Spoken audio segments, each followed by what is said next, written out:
Good morning friends.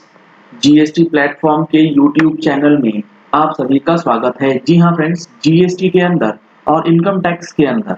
एक बहुत ही important information जो है आप लोगों को अब समझनी है। वो क्या है? वो ये है कि लेट सपोज आपने जीएसटी के अंदर कोई ऐसा परचेज किया है जिसके अगेंस्ट आपके पास कोई पर्टिकुलर इनवॉइस या डॉक्यूमेंट्री एविडेंसेस जो हैं वो अवेलेबल नहीं है। कहने का मतलब है कि लेट सपोज आपके पास जीएसटी का कोई नोटिस आ गया है और उस नोटिस में एलिगेशन ये लगाया गया है आपके ऊपर कि आपने जो ये इनपुट टैक्स क्रेडिट क्लेम किया है ये on the basis of fake invoices या फिर बोगस इनवॉइसेस जो हैं वो है, और आपने उस नोटिस का प्रॉपरली रिप्लाई या अपने ऊपर लगे एलिगेशंस को प्रूफ नहीं किया कि ये सारी चीजें जो है गलत हैं और हमारा जो परचेज है वो प्रॉपरली बुक्ड है, प्रॉपरली हमने गुड्स परचेज करा है, पेमेंट करा है, सारी चीजों को। तो अब यहाँ पर जो इनकम टैक्स डिपार्टमेंट है वो क्या करने वाले हैं, जो अभी आपको समझना है वो ये है कि अगर आपने कोई इनपुट टैक्स क्रेडिट जीएसटी के अंदर लिया है जिसके ऊपर जीएसटी डिपार्टमेंट ने आपको नोटिस भेजा है कि ये आपके फेक इनवॉइसेस के बेसिस पे लिया गया क्रेडिट है, तो ऐसे इनवॉइसेस के बेसिस पे और ऐसे इंफॉर्मेशन के बेसिस पे अब इनकम टैक्स डिपार्टमेंट आपको नोटिस भेजने वाला है।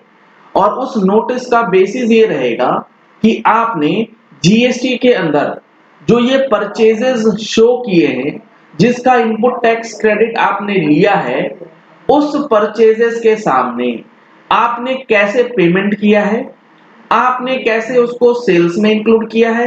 आपने कैसे उसे स्टॉक के अंदर डिस्क्लोज किया है। तो इनपुट टैक्स क्रेडिट अगर आपने फर्जी तरीके से ले रखा है जिसका नोटिस आपके पास आया हुआ है, उन केसेस के लिए काफी इंपॉर्टेंट चीजें जो है ये आपको ध्यान में रखनी है। अगर आप सबको पता हो तो इनकम टैक्स के अंदर एक प्रोविजन है सेक्शन 68 कैश क्रेडिट का, इसमें अमेंडमेंट भी किया गया है जिसके तहत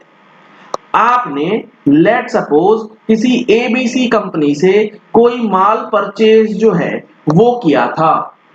तो अब यहां पर सेक्शन 68 के अंदर जो ये एबीसी कंपनी है जो सेलर है उसके ऊपर भी प्रॉब्लम जो है वो आ सकती है।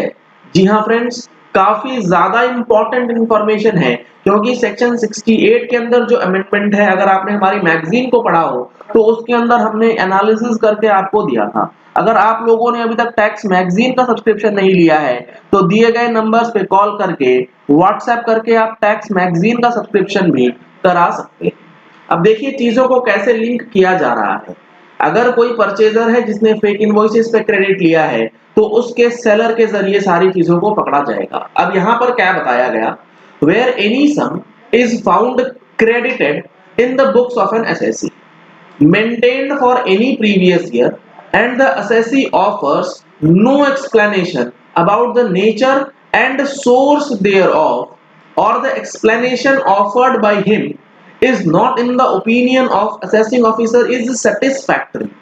यानी कि अगर आपके बुक्स ऑफ अकाउंट्स में कोई ऐसा अमाउंट जो क्रेडिट किया गया है उसके बारे में असेसिंग ऑफिसर ने इंफॉर्मेशन रिक्वायर्ड करी है कि आप ये बताएं कि ये जो पैसा क्रेडिट हुआ है इसका क्या एक्सप्लेनेशन है, क्या नेचर है और इसका सोर्स क्या है, ये पैसा आ कहां से रहा है।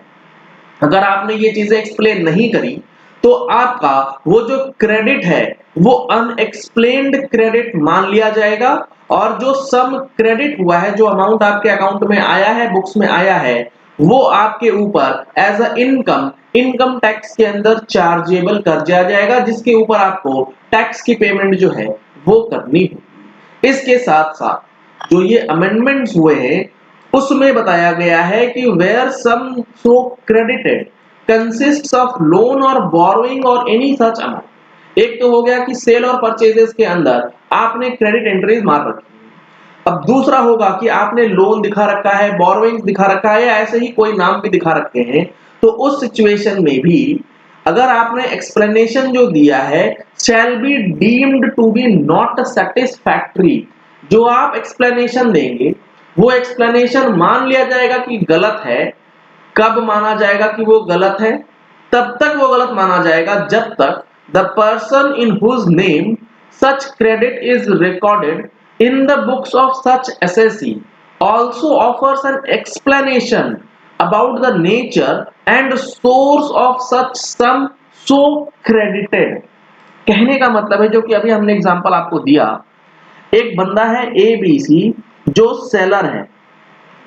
इसने माल बेचा था BCD को। अब इसने ABC ने माल बेचा और माल बेचने के बाद उसने क्रेडिट एंट्रीज ले रखी हैं या किसी अकाउंट में उसने क्रेडिट कर दिया है in the name of BCD। अब यहां BCD ने दिखा रखा है कि मैंने परचेज किया था, मैंने पेमेंट करा था और ABC ने रिसीव किया है। तो ABC के जरिए BCD को पकड़ा जाएगा कि ये जो BCD ने पेमेंट दिया है, इस पेमेंट का BCD के पास क्या सोर्स है, उसका क्या आपने डिटेल्स इन्वेस्टिगेशन किया है या नहीं किया है, जहां पर ये सारी चीजें अमेंडमेंट करके दे दी गई हैं। अगर BCD ने जो वो पेमेंट है उसका सोर्स एक्सप्लेन नहीं किया तो ABC के ऊपर टैक्स लाइबिलिटी जो है वो आ जाएगी, जिसके बेसिस पे कैश क्रेडिट अनएक्सप्लेन्ड और उसके ऊपर टैक्स का इंप्लीकेशन जो है अंडर सेक्शन 68 लगाया जाएगा। क्योंकि the person in whose name such credit is recorded, तो यहाँ पर BCD के नाम पे वो क्रेडिट एंट्री रिकॉर्डेड है इन the books of such assessee also offers an explanation about the nature and source। पहले सिर्फ और सिर्फ ABC को देना पड़ता था नेचर और सोर्स, यहां पर सामने वाली पार्टी से भी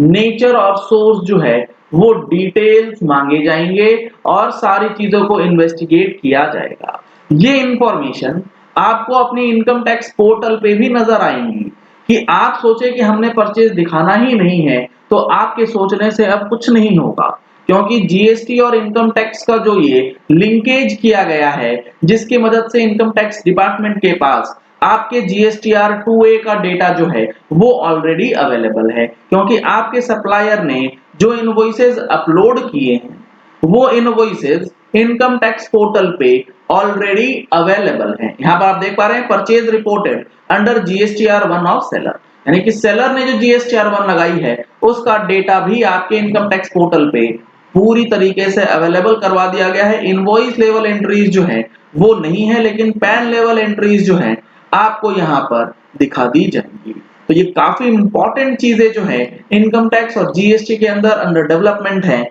जिसके तहत अब आपको अपना बुक्स ऑफ अकाउंट्स बहुत प्रॉपरली मेंटेन करना है। और अकाउंटेंट्स के लिए खास करके ये चीजें बहुत जरूरी है कि जब वो परचेज की एंट्री ले, जब वो सेल्स की एंट्री ले, जब वो पेमेंट की एंट्री ले, चाहे वो कैश में हो चाहे वो बैंक के थ्रू हो, सारी चीजों को इन्वेस्टिगेट करके सारी चीजों को ऑथेंटिकेट करने के बाद ही